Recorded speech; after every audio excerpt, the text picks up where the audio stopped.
I thank the Speaker. Mr. Speaker, as I'm sure my colleagues are aware of the situation in Harney County, Oregon, where a group of protesters, armed, have overtaken a federal facility, the National Wildlife Refuge. This group is led largely by people who are not necessarily from Oregon, although they obviously have supporters from Oregon. They are originally there to protest the sentencing of Dwight and Steve Hammond. I know the Hammonds. I've known them for probably close to 20 years. They're longtime responsible ranchers in Harney County. They have been sentenced to prison, not once, but now twice, and I'll get into that in a moment. But the point I want to make at the outset here is for people in this chamber to understand what drives people to do what's happening tonight in Harney County. I've had the great honor and privilege to represent Harney County for a number of years. I have seen the impact of federal policies from the Clinton administration to the Obama administration. I have seen what happens when overzealous bureaucrats and agencies go beyond the law and clamp down on people. I have seen what courts have done.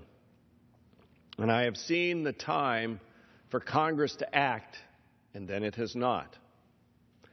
I want to put this in perspective because I think it's really important to understand how big this region is. My congressional district in Oregon is something like the 7th or 8th biggest in the Congress by size. If you overlaid it over the East Coast, it would start in the Atlantic and end in Ohio. The county where this occupation is taking place, Harney County, is over 10,000 square miles, and there are 7,000 souls inhabiting it. If my math is right, that's one person for every 1.4 miles. One person for every 1.4 miles. It's 10 times the size of Rhode Island, just this one county. It's larger than the state of Maryland, and 72% of it is under the command and control of the federal government. It is the public's land. That is true. But what people don't understand is the culture, the lifestyle of this great American West, and how much these ranchers care about the environment, about the future, about their children, about America, and how much they believe in the Constitution. And now we see the extent they will go to defend what they view as their constitutional rights. Now, I am not defending armed takeovers. I do not think that's appropriate. And I think the time has come for those to consider that they've made their case in the public about what is happening in the West. And perhaps it's time for them to realize they've made their case and to go home. But I want to talk about what happened with the Hammonds. And I want to put in perspective of what happens almost every year, and that is these enormous wildfires. The Miller Homestead wildfire in 2012 burned 160,000 acres, mostly in this county, if not all, 250 square miles, quarter the size of the state of Rhode Island. That was just in 2012. The Berry Point fire that year in Lake County next door burned 93,000 acres. Last summer alone, we burned 799,974 acres across Oregon. That's both forest and high desert. 2012, 3.4 million acres burned in Oregon. There was another fire in Malheur County, the Long Draw fire in 2012 burned 557,000 acres, 5 times the size of Rhode Island. So 93,000 acres, 557,000 acres, 160,000 acres, all burning. The Hammonds are in prison tonight for setting a backfire that they admit to that burned 139 acres. And they will sit in prison time served, and time going forward 5 years. Under a law that I would argue was never intended to mete out that kind of punishment. And I'll get that to a moment. I've told you I worked with the Hammonds and many ranchers in Harney County. In the last years of the Clinton administration, despite their own agency's reviews and analysis, Bill Clinton threatened to create a giant monument on Steens Mountain. And when Secretary Babbitt, Interior Secretary at the time, came before the House Resources Committee, of which I was a member, I said, Mr. Secretary, your own resource advisory committees in the area just reported that there was no need for additional protection on Steens Mountain, and yet you and the President are threatening this national monument. Why do you waste the time of the citizens to go through a process to determine if additional protections are needed and then ignore what they came up with? To Bruce Babbitt's credit, he agreed when I told him I think you'd be surprised about what the local ranchers and citizens of Harney County would be willing to do if you gave them a chance. To his credit, he said, all right, I will give them that chance. And he did. We went to work on legislation. It took a full year. I worked with the Hammonds. I worked with Stacey Davies. I worked with all kinds of folks, put a staffer on it full time, multiple staffs, and we worked with the environmental community and others. And we created the Steens Mountain Cooperative Management and Protection Act. Model legislation, never been done before, because I said we don't have to live by past laws, we write laws. So we wrote a new law to create a cooperative spirit of management in Harney County. Hammonds were part of that discussion. They say we saved a running camp that Harlan Wyarty runs. We protected inholder. We tried to do all the right things and create the kind of partnership and cooperation that the federal government and the citizens should have. Let me fast forward on that particular law. Not long after that became law, and it was heralded as this monumental law of great significance, a new era in cooperation and spirit of cooperation. Some of those involved on the other side and some of the agencies decided to reinterpret it. And the first thing they tried to do is shut down this kids' running camp because they said, well, too many, maybe more than 20, run down this canyon back up, as they had for many, many years. So they wanted to shut it down. So we had to fight them back, said, no, the law says historical standards. Then the bureaucrats, because we said you should have your historical access to your property, if you're up on Steens Mountain, you should maintain that access like you've always had it. Do you know what the bureaucrats said? They began to solicit from the inholders in this area, how many times did you go up there last year? You see, they wanted to put a noose around the neck of those who were inside. That was a total violation of what we intended, and we had to back them off. See, the bureaucracy wants to interpret the laws we write in ways they want. And in this case, they were wrong. Not once, but twice. And then a couple years ago, I learned that despite the fact we created the first cow-free wilderness in the United States under this law, and said clearly in this law that it would be the responsibility of the government to put up fencing to keep the cows out as part of the agreement, the Bureau of Land Management said, no, we're not going to follow that law. And they told a rancher they had to build a fence. I networked with my Democrat colleague, Mr. DeFazio from Oregon, who was part of writing this law. I said, Peter, you remember that, right? He said, yeah, I didn't like it, but that was the case. BLM still wouldn't listen. So we continued to push it.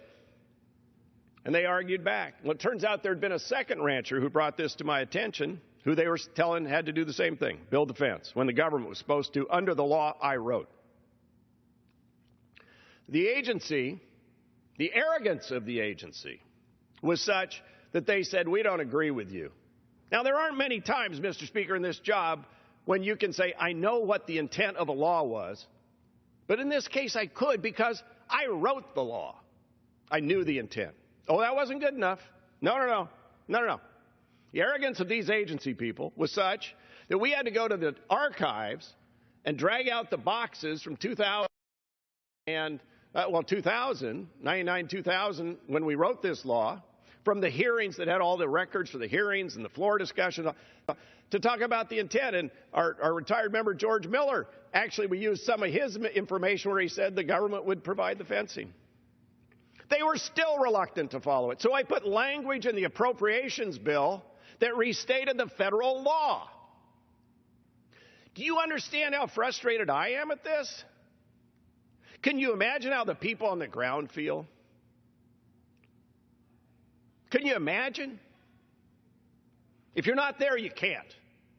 If you're not there, you can't. You ridicule them. Yeah, Portland Oregonians running a thing. What do you send them?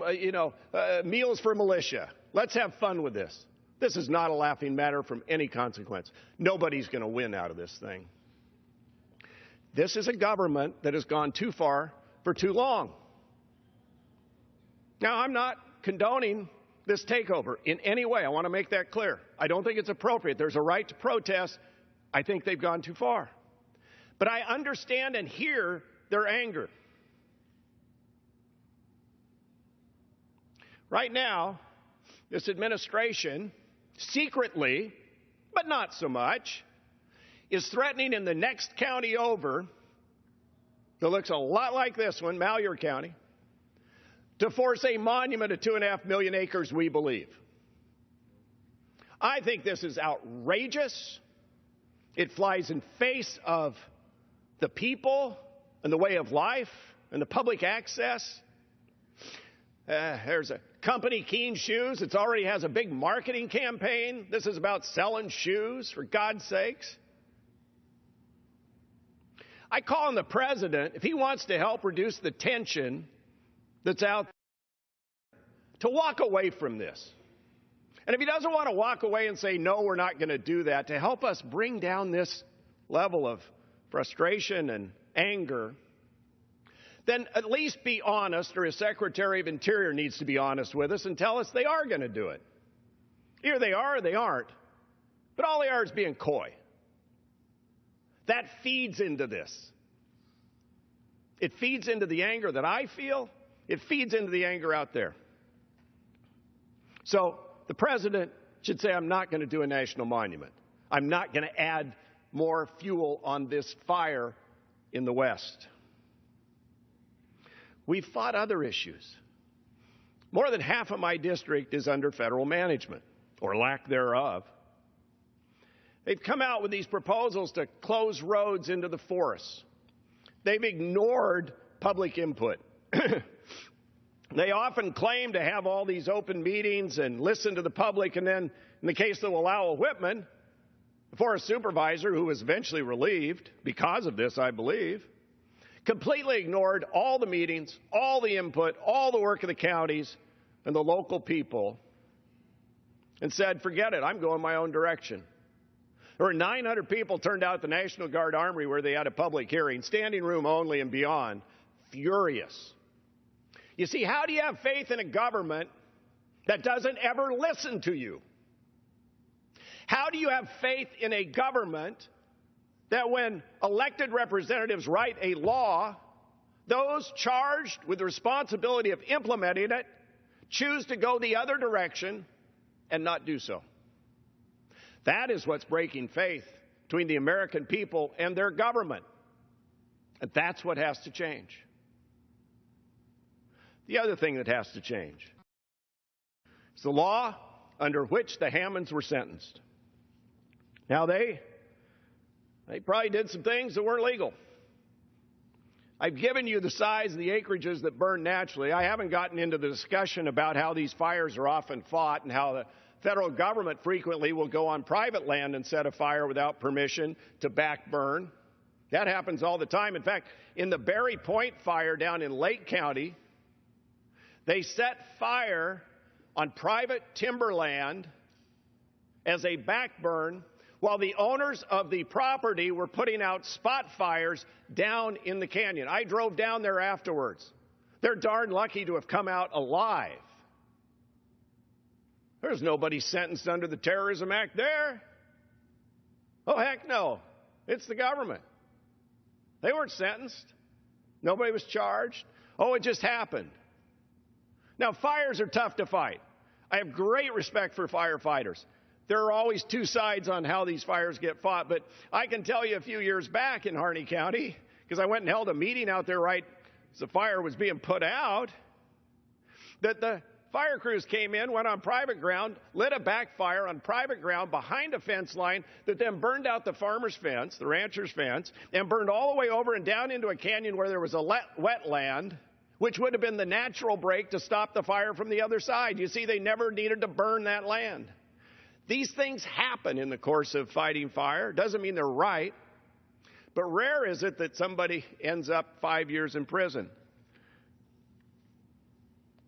Let me tell you what the senior judge said when he sentenced the Hammonds the first time. Judge Michael Hogan, senior federal judge, highly respected in Oregon. He sentenced Dwight Hammond to 3 months, to a year. There were different offenses here.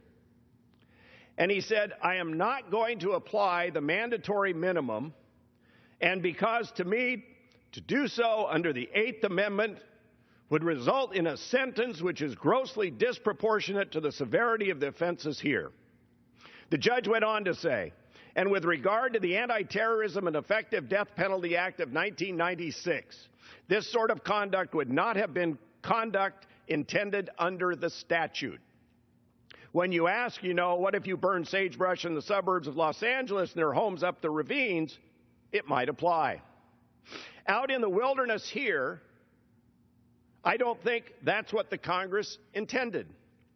And in addition, it just would not meet any idea I have of justice proportionality. It would be a sentence which would shock the conscience to me. Close quote. Senior Judge Mike Hogan, when he did the original sentencing. But you see, under this 1996 law, under which they were charged and convicted, it turns out he had no judicial leeway. He could not mete out a sentence that was proportionate to what the crime was. So, yesterday, Dwight and Steve went to prison again. Dwight will be 79 when he gets out. Steve will be about 50. Meanwhile, Harney County on the ranch, Susie will continue to try and survive. 6,000-acre ranch. She needs grazing permits to make this happen.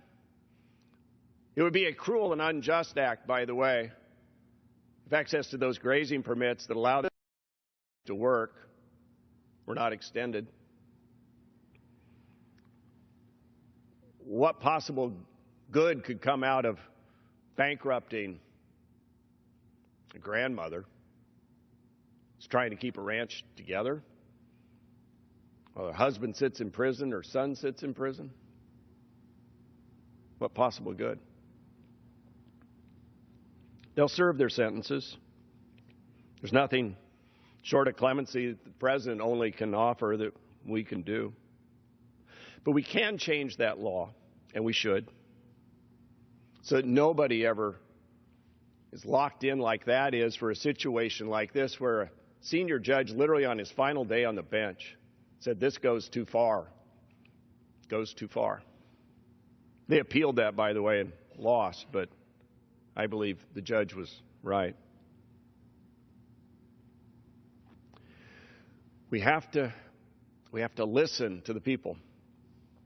We have to understand why events like this are taking place in our communities. They're taking place in cities. We've witnessed that. And we try and get our heads around it. There are more people from the cities, so there are more members from the cities. There aren't many of us that represent these vast, wide open, incredibly beautiful, harsh districts like the one I do. And the people there love the land. It was the ranchers who came up with the concept of the cooperative management.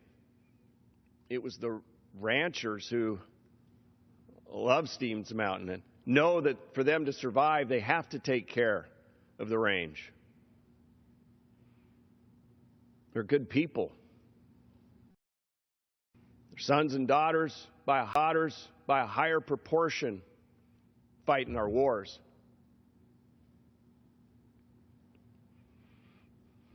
And die. And I've been to their funerals. So to my friends across Eastern Oregon, I will always fight for you. But we have to understand there's a time and a way. Hopefully the country, through this, understands we have a real problem in America. How we manage our lands and how we're losing them. It's not like we haven't tried here, Mr. Speaker. Year after year, we passed bipartisan legislation to provide more active management on our forests so we don't lose them all to fire, and we're losing them all to fire. And we're losing firefighters' lives, homes, watersheds, great resources of the West. Teddy Roosevelt would roll over in his grave. You know, he created this wildlife refuge in 1908. There were some bad actors there in the 80s, by the way, that were very aggressive running the refuge, basically threatening eminent domain and other things that took ranches. It was bad. And that lasted for at least a decade or more. It's gotten better, though. It's not perfect. But there's a much better relationship, and the refuge and the ranchers work closer together. And in fact, during this fire in 2012, refuge actually opened itself up to the ranchers for hay and feed because theirs was burned out because of this big fire. So there was a better spirit there, but there's still these problems. The threat of waters of the U.S. shutting down stock ponds and irrigation canals and a way of life. The threat of fire every year that seems to not be battled right and just gets away.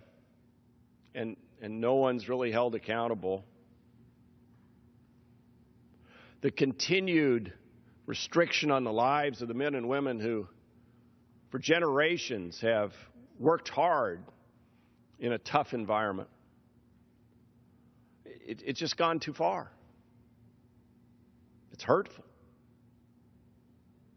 And I hope people understand how serious this is felt and how heartfelt this is by those who pay their taxes and try and live by the law and do the right things, and how oppressed they feel by the government that they elect and the government they certainly don't elect, and how much they will always defend the flag and the country, and their sons and daughters will go to war, and some will not come back, and they have not from this area. There's a better solution here. The President needs to back off on the monument.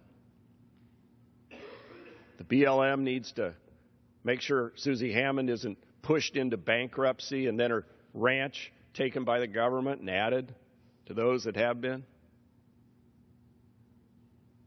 And we need to be better at hearing people from all walks of life and all regions of our country and understanding this anger that's out there and what we can do to bring about correct change and peaceful resolution. It's not too late. We can do this. It's a great country. We have the processes to do it right. And with that, Mr. Speaker, I yield back the balance of my time.